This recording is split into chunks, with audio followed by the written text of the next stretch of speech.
Hi friends, വീഡിയോയിലേക്ക് സ്വാഗതം. ധാതുക്കളും അയിരുകളും എന്താണെന്ന് നോക്കാം. ധാതുക്കൾ ആദ്യമായിട്ട് ഭൂവൽക്കത്തിൽ കാണപ്പെടുന്ന ലോഹ സംയുക്തങ്ങളെ പൊതുവെ ധാതുക്കൾ എന്നാണ് വിളിക്കുന്നത്. ഭൂവൽക്കത്തിൽ കാണപ്പെടുന്ന ലോഹ സംയുക്തങ്ങളെ പൊതുവെ ധാതുക്കൾ എന്നാണ് വിളിക്കുന്നത്. ഒരേ ലോഹം അടങ്ങിയ അനേകം ധാതുക്കൾ ഉണ്ടാകും. ഉദാഹരണം അലുമിനിയത്തിൻ്റെ ചില ധാതുക്കളാണ് ബോക്സൈറ്റ്, ക്രയലൈറ്റ്, കളിമണ്ണ് എന്നിവ. അയിര് എന്താണെന്ന് നോക്കാം. ഒരു ധാതുവിൽ നിന്നും എളുപ്പത്തിലും വേഗത്തിലും ചിലവ് കുറഞ്ഞ രീതിയിൽ ലോഹം വേർതിരിച്ചെടുക്കാൻ കഴിയുന്നുവെങ്കിൽ അതിന് ആ ലോഹത്തിൻ്റെ അയിര് എന്ന് വിളിക്കാം. ഉദാഹരണം ബോക്സൈറ്റിൽ നിന്നും അലുമിനിയത്തിനെ വേർതിരിച്ചെടുക്കാൻ എളുപ്പവും ലാഭകരവുമായതുകൊണ്ട് ബോക്സൈറ്റിനെ അലുമിനിയത്തിൻ്റെ അയിരായിട്ട് കണക്കാക്കുന്നു. ക്രയലൈറ്റിൽ നിന്നും അലുമിനിയത്തെ വേർതിരിച്ചെടുക്കാൻ കഴിയുമെങ്കിലും ചിലവ് കൂടിയതും വേർതിരിച്ചെടുക്കുന്ന പ്രക്രിയ കഠിനവുമാണ്. അയിരുകളിൽ നിന്നും ലോഹങ്ങളെ വേർതിരിക്കുമ്പോൾ ഉണ്ടാക്കുന്ന മാലിന്യങ്ങളാണ് ഗാങ് എന്നത്. ഫ്ലക്സ് എന്താണെന്ന് വെച്ചാൽ ഗാങ്ങിനെ അയിരിൽ നിന്നും നീക്കം ചെയ്യാൻ ഉപയോഗിക്കുന്ന പദാർത്ഥമാണ് ഫ്ലക്സ് എന്നത് കേട്ടോ.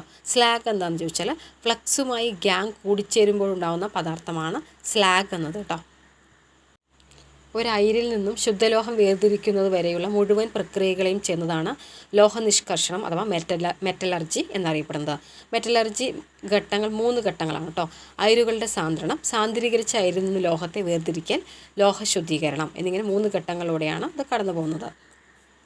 അയിരുകളുടെ സാന്ദ്രണം ഭൂവൽക്കത്തിൽ നിന്ന് ലഭിക്കുന്ന അയിരിൽ അടങ്ങിയിരിക്കുന്ന അപദ്രവ്യങ്ങളെ നീക്കം ചെയ്യുന്ന പ്രക്രിയയാണ് അയിരിൻ്റെ സാന്ദ്രണം. എന്നാണ് ഭൂവൽക്കത്തിൽ നിന്നും ലഭിക്കുന്ന അയിരിൽ അടങ്ങിയിരിക്കുന്ന അപദ്രവ്യങ്ങളെ നീക്കം ചെയ്യുന്ന പ്രക്രിയയാണ് അയിരിൻ്റെ സാന്ദ്രണം എന്നറിയപ്പെടുന്നത്.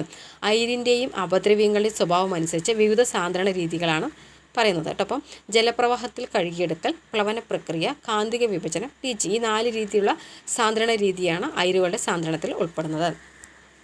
ജലപ്രവാഹത്തിൽ കഴുകിയെടുക്കൽ അപദ്രവ്യം സാന്ദ്രത കുറഞ്ഞതും അയിര് സാന്ദ്രത കൂടിയതുമാകുമ്പോൾ ഭാരം കുറഞ്ഞ അപദ്രവ്യങ്ങളെ ജലപ്രവാഹത്തിൽ കഴുകി മാറ്റുന്നതാണ് ജലപ്രവാഹത്തിൽ കഴുകിയെടുക്കൽ കേട്ടോ. അത് എന്താണ്?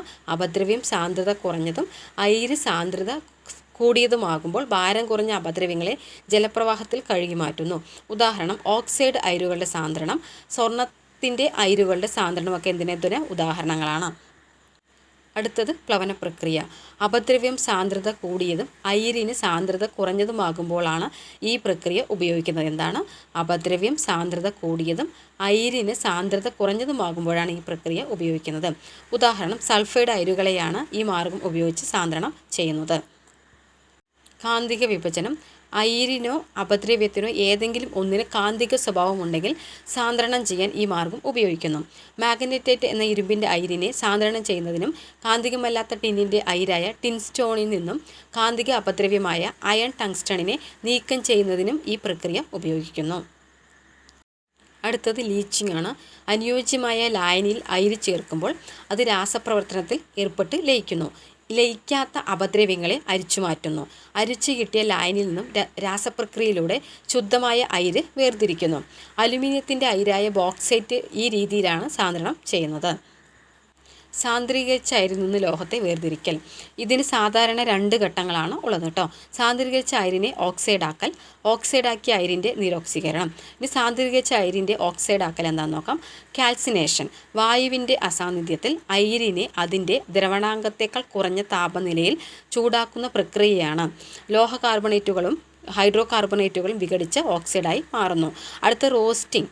വായുവിൻ്റെ സാന്നിധ്യത്തിൽ അയിരിനെ അതിൻ്റെ ദ്രവണാങ്കത്തേക്കാൾ കുറഞ്ഞ താപനിലയിൽ ചൂടാക്കുന്ന പ്രക്രിയയാണ് റോസ്റ്റിംഗ് എന്നത്. ഓക്സൈഡാക്കിയ അയിരിൻ്റെ നിരോക്സീകരണം എന്താണെന്ന് നോക്കാം.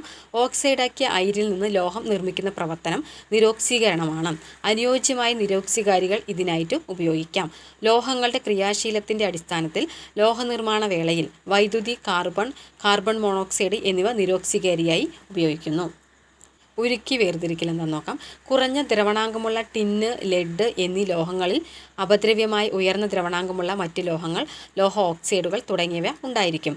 ഇത്തരം ലോഹങ്ങൾ ഫർണസിൻ്റെ ചരിഞ്ഞ പ്രതലത്തിൽ വച്ച് ചൂടാക്കുമ്പോൾ ശുദ്ധലോഹം അപദ്രവ്യങ്ങളിൽ നിന്നും വേർതിരിഞ്ഞ് ഉരുകി താഴേക്ക് വരുന്ന പ്രക്രിയയാണ് ഉരുക്കി വേർതിരിക്കൽ എന്നത്. സ്വേദനം എന്താണെന്ന് നോക്കാം. താരതമ്യേന കുറഞ്ഞ തിളനിലയുള്ള ലോഹങ്ങളായ സിങ്ക്, കാഡ്മിയം, മെർക്കുറി, അതൊക്കെയാണ് സിങ്ക്, കാഡ്മിയം, മെർക്കുറി എന്നിവ ശുദ്ധീകരിക്കുന്നതിന് ഈ രീതി ഉപയോഗിക്കുന്നു. അപദ്രവ്യമടങ്ങിയ ലോഹം ഒരു റിട്ടോർട്ടിൽ വച്ച് ചൂടാക്കുമ്പോൾ ശുദ്ധലോഹം മാത്രം ബാഷ്പീകരിക്കുന്നു. ഈ ബാഷ്പം ഘനീഭവിച്ച് ശുദ്ധലോഹം ലഭിക്കുന്നു. ഈ പ്രക്രിയയാണ് സ്വേദനം എന്നറിയപ്പെടുന്നത്.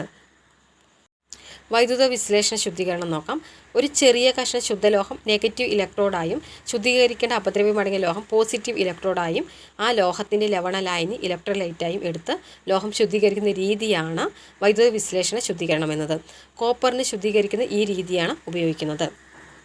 ധാതുക്കളും അയിരുകളും എന്താണെന്ന് നോക്കാം കേട്ടോ. ടിന്നിൻ്റെ അയിരേത കാസിറ്ററൈറ്റ്സ് അല്ലെ, ലിഥിയത്തിൻ്റെ പെറ്റാലൈറ്റ് ലെപ്പിഡോലൈറ്റ്, കാൽഷ്യത്തിൻ്റെ dolomite limestone gypsum, antimony stibnite, barium barite, platinum sperrylite, boron tincal, silver argentite, magnesium മാഗ്നസൈറ്റും ഡോളമൈറ്റും.